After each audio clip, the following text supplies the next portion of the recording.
Shalom saudara terkasih dimanapun kita berada, salam sehat untuk kita semua. Hari ini saya akan membawakan renungan untuk kita dengan judul Berbahagialah orang yang bertahan dalam pencobaan, dengan nas tertulis dalam Yakobus 1 ayat 12. Saya akan bacakan untuk kita semua. Berbahagialah orang yang bertahan dalam pencobaan, sebab apabila ia sudah tahan uji, ia akan menerima mahkota kehidupan yang dijanjikan Allah kepada barang siapa yang mengasihi Dia. Demikian firman Tuhan. Saudara-saudara terkasih dimanapun kita berada, tema kita hari ini yaitu mengenai pencobaan. Dan Yakobus ingin memberikan kita dua tauladan dalam menghadapi pencobaan. Yang pertama, bagaimana sikap kita menghadapi pencobaan. Yesus adalah tokoh yang ahli dalam hal ini, karena kita tahu dan kita belajar kepada tauladan Yesus apabila kita menghadapi pencobaan. Yesus sering menghadapi pencobaan, jebakan, penderitaan, ujian, dan lain-lain. Ketika Yesus berpuasa 40 hari 40 malam dan dia merasa lapar, maka datanglah penggoda atau si pemberi pencobaan, yaitu iblis, dengan mencoba Yesus dengan berkata, dalam Matius 4 ayat 3 dikatakan, "Jika engkau anak Allah, perintahkanlah supaya batu-batu ini menjadi roti." Bisa kita baca di Matius 4 ayat 3. Lalu apa jawab Yesus atas pencobaan itu? Yesus menjawab dengan tegas bahwasanya manusia hidup bukan hanya dari roti, tetapi juga dari setiap firman yang keluar dari mulut Allah. Bisa kita baca dalam Matius 4 ayat 4.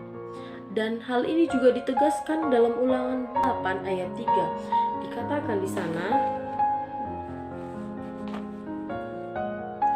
"Jadi ia merendahkan hatimu, biarlah engkau lapar, dan memberi engkau makan manna yang tidak kau kenal dan yang tidak dikenal oleh nenek moyangmu, untuk membuat engkau mengerti bahwa manusia hidup bukan dari roti saja, tetapi manusia hidup dari segala yang diucapkan Tuhan." Bisa kita baca di Ulangan 8 ayat 3. Saudara-saudari yang terkasih, Yesus tidak mengajarkan bahwa manusia dapat hidup tanpa makan roti.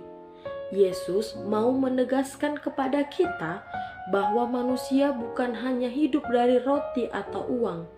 Manusia diciptakan Tuhan melalui dua unsur, yaitu unsur jasmani dan unsur rohani. Tubuh jasmani kita memang membutuhkan makanan, membutuhkan minuman, membutuhkan asupan gizi agar dia bisa bertumbuh dan sehat. Tetapi tubuh rohani kita membutuhkan asupan gizi berupa firman Tuhan. Firman Tuhan yang diucapkan Allah melalui nas Alkitab, melalui Alkitabnya. Jadi tubuh kita tidak hanya sekadar dipenuhi oleh kebutuhan jasmani, tetapi kebutuhan rohani kita juga hal yang paling utama. Makanya tadi Yesus menjawab bahwa manusia tidak hanya hidup dari roti saja, tetapi juga manusia membutuhkan ucapan Tuhan Yesus, membutuhkan ucapan Tuhan berupa firman Allah. Yang terkasih dimanapun kita berada, mungkin saat ini kita termasuk orang yang berkecukupan, mempunyai makanan yang berlimpah, kita termasuk orang yang punya ekonomi yang tinggi, tetapi itu tidak akan membawa kita ke dalam kehidupan kebahagiaan yang sesungguhnya, hidup yang penuh dengan sukacita dan bahagia. Hal yang perlu kita ingat bahwasannya uang tidak dapat membeli segala-galanya. Uang dapat membeli makanan, tetapi uang tidak dapat membeli selera makan kita. Uang dapat membeli tempat tidur, tetapi uang tidak bisa membeli jam tidur kita. Dan uang bisa membeli rumah, tetapi uang tidak bisa membeli rumah tangga. Ingatlah saudara-saudari yang terkasih, bahwa tubuh kita ini terdiri dari dua hal, yaitu tubuh jasmani dan tubuh rohani. Saudara-saudari yang terkasih dalam Tuhan Yesus Kristus, dari dua pelajaran yang diberikan Yakobus kepada kita, ini ingin menegaskan bagaimana kita tetap bisa berbahagia dalam menghadapi pencobaan. Selain kita harus mengikut dan mencontoh teladan Yesus, kita juga harus bisa menyangkal diri kita saat kita mengikut Yesus. Hal ini menjadi penguatan kepada kita sebagai kita yang terdampak corona pada saat ini. Kita tahu bagaimana mungkin kita bisa berbahagia saat dunia sedang mengalami penyakit, saat dilanda pandemi COVID-19. Tetapi kita harus sanggup berbahagia karena kita tahu Yesus akan memberikan penguatan kepada kita.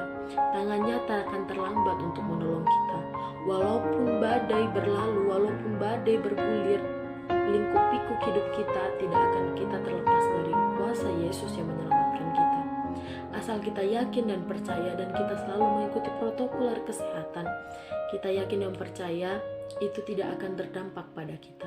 Tapi buat saudara-saudara kita yang sudah terdampak, sudah yang terkena, kita tetap berikan penguatan kepada mereka, kita tetap berikan support kepada mereka. Kita gandeng tangan mereka bahwasanya mereka tidak sendiri. Ada kita yang selalu mendukung mereka. Tetap semangat untuk kita dalam menghadapi sakit penyakit COVID-19 yang melanda negeri kita tercinta, bahkan di seluruh belahan dunia. Walaupun kita tahu angka penyakit COVID-19 sekarang masih cukup tinggi dan untuk vaksinnya juga masih akan direalisasikan, kita harus yakin dan percaya kepada pemimpin kita, kepada Tuhan kita, bahwasanya sakit penyakit ini bisa akan segera tuntas dan kita akan bisa menghadapi hidup normal seperti biasanya.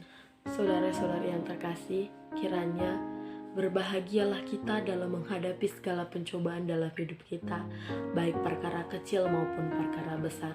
Karena kita tidak hanya datang kepada Yesus saat kita menghadapi pencobaan, tidak hanya datang kepada Yesus pada saat kita menghadapi sakit penyakit atau pada saat kita berbahagia, tetapi dalam segala situasi kita harus datang kepada Yesus dan berserah kepadanya.